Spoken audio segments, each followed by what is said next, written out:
Welcome back. In this video, we'll be discussing the Aztecs and the Incas. Those were some images from the Inca site Machu Picchu in the Andes Mountains. The big questions you should be able to answer after watching this video are, first, how did the Aztecs and Incas adapt to and affect their environments? Second, how were the Aztecs and Incas similar politically and economically, and how were they different? And then third, what cultural traditions did the Aztec and Inca continue, and how did these traditions change with the arrival of the Spanish? How did the Aztecs and Inca adapt to and affect their environment? In terms of the geography of the Aztec, we're really talking about the middle of Mesoamerica here, which is in the modern-day country of Mexico. So the Aztec, also known as the Mexica, were a society that dominated central Mexico from around 1400 to 1521. So they called themselves the Mexica, and that's where the name of the country Mexico is derived from. So the Aztec capital has a bit of a mythology or legend surrounding it. The Aztec people were out wandering, and they were told that they would found a city in a place where they saw an eagle clutching a snake standing on top of a cactus. So according to Aztec legend, the gods told the Aztecs to build the city where they found an eagle holding a snake in its beak perched on top of a cactus, and they found this right here on this island in the middle of Lake Texcoco. And so this symbol of the eagle holding a snake on a cactus is very important to the modern-day country of Mexico. It's the centerpiece of their flag. And so the modern-day country of Mexico takes great pride in its Aztec or Mexica heritage. At this site, on this island in the middle of Lake Texcoco, the Aztecs built their capital called Tenochtitlan. Tenochtitlan. So it was built on Lake Texcoco with a series of bridges and canals connecting it. And so you can see these canals and the bridges that were put in place in order to reach this massive city. When the Spanish show up, they are just blown away. They're astounded by the sort of beauty and size of this city. They describe it as more impressive than anything that existed in Spain at the time. Today, Tenochtitlan is the site of the modern-day city of Mexico City. And so Lake Texcoco has been drained. Mexico City was founded on the exact same spot where Tenochtitlan once stood. So whenever you're living on an island, there's a lot of challenges. One is that you need to get access to farmland. And so one of the ways that the Aztecs adapted to their environment was they built these chinampas. Chinampas are these man-made floating gardens. And they used sticks and mud from the floor of Lake Texcoco, and they created these man-made floating islands. And they were incredibly rich soil, and so it was very productive in terms of their agricultural production. So the effect of these chinampas increased agricultural production, allowing them to increase their population. So a great example how human beings adapt to their environment, and then the impact of that, the effects of that, is increased agricultural production. Cocoa was a very important plant to the Aztecs. They would turn it into this drink like a hot chocolate, and they drank it for ceremonial purposes. Cocoa beans were used as currency. Their chocolate was very different than the way we experience chocolate because they didn't have any sugar. Cocoa on its own has a very bitter taste. Now let's turn to the Incas. So the Incas built their empire on the west coast of South America. And right along here, we have the Andes Mountains. And so the Incas were a large centralized South American empire located along the Andes Mountains. The modern day countries that we're talking about are Peru, Bolivia, Chile. So the Inca's capital was called Cusco. It's in the modern day country of Peru. When you think about Cusco, maybe if you've ever seen the movie Emperor's New Groove, you're thinking about this guy, Cusco, and that's because of the connection between the Emperor's New Groove and the Incan people. So the city of Cusco is actually kind of unique. Originally, it may have been built in the shape of a puma. So you can see maybe the outline. They built into the side of this mountain, and so they built the streets the shape of a puma. So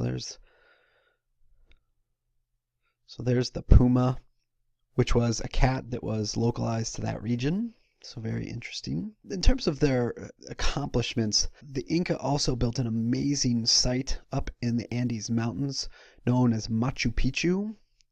So we can see here a view of Machu Picchu. located in the middle of the Andes Mountains. So Machu Picchu is probably the most famous Incan site today.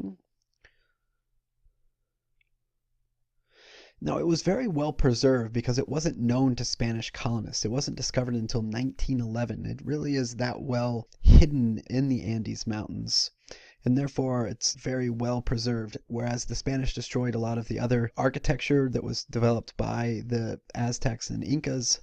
Machu Picchu was one that was actually very well preserved until 1911 because it wasn't known. It was most likely a vacation home for the Emperor Pachacuti. And if you think, wait a second, Pachacuti, that also sounds like Pacha from The Emperor's New Groove, was that character who was friends with Cusco. And it was Pacha's house, if you recall, that Cusco was trying to turn into his own vacation home.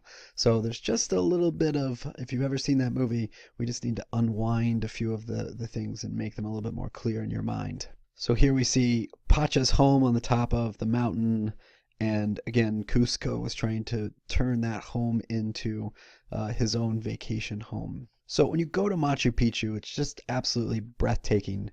Here we can see Pachacuti giving us a tour of his amazing crib with these amazing views of the Andes Mountains, and just, you can tell just how incredible of builders they were to build this elaborate construction this high up in the Andes Mountains with just llamas is incredibly impressive. The Inca were incredible stone builders, and what's even more impressive is they built these and they chiseled them just perfectly to size. There actually is no mortar between some of these stones, which is incredible in terms of the precision of their building. They also developed a terrace farming system. Whenever you're living at elevation, you need to get a way to access crops. So very much like the way the Aztecs developed chinampas in order to adapt to their environment of living on an island, so too did the Inca in order to adapt to their environment of living in the mountains. And so they developed this terrace farming system, and they would put stones along the face of the mountain in order to prevent erosion. And they could grow crops at different elevations, and that's how incredible they were in terms of their understanding of their environment. And this system was developed independently in many different parts of the world. So the Incas developed terrace farming, so too did the Chinese in order to provide farmland in regions of China that are higher elevated. The Incas also developed the waru system. So in order to get water to their crops, they had to build these sort of elevated platforms known as waru, and then they were very well irrigated with water on both sides of the raised bed. So they used waru farming, and this technique is still used today in parts of South America where the access to water is a bit of a problem. So you can see these waru raised field and irrigation systems. Now, the Incas were incredible farmers. They grew many different varieties of potatoes. Whenever I go to Wendy's, I order French fries and then a Frosty, and I dip my French fries in my Frosty. I always thank the Incas for developing the potato and the Aztecs for growing that coca, that chocolate. The Incas were also incredible road builders. They constructed these amazing roads connecting and unifying their empire. Whenever they had a gap, sometimes they would develop these suspension bridges. This is a suspension bridge that is weaved out of plant fibers, and so this bridge has to be reconstructed like every single year. Somebody who the tradition has been passed down is constantly building this suspension bridge and replacing these ropes throughout the year. So just incredible. They also built roads into the side of mountains. This is near Machu Picchu. This is called the Steps of Death, and you can kind of see why.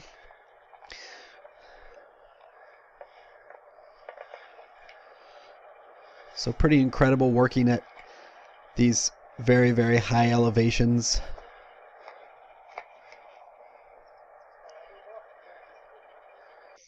So the Inca built an extensive system of roads through the Andes Mountains, connecting and unifying their empire.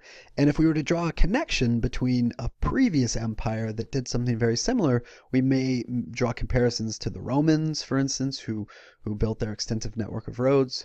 We could also connect it to the Persians, who first developed the royal road system connecting their empire.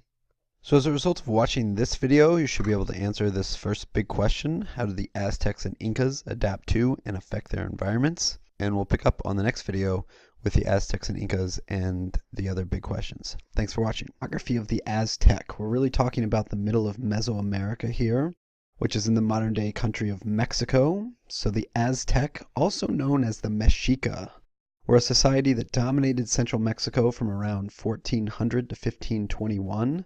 So they called themselves the Mexica.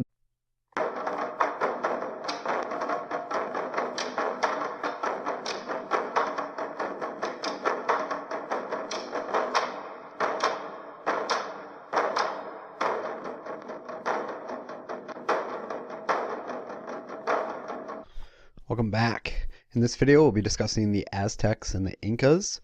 Those were some images from the Inca site Machu Picchu in the Andes Mountains. The big questions you should be able to answer after watching this video are: first, how did the Aztecs and Incas adapt to and affect their environments?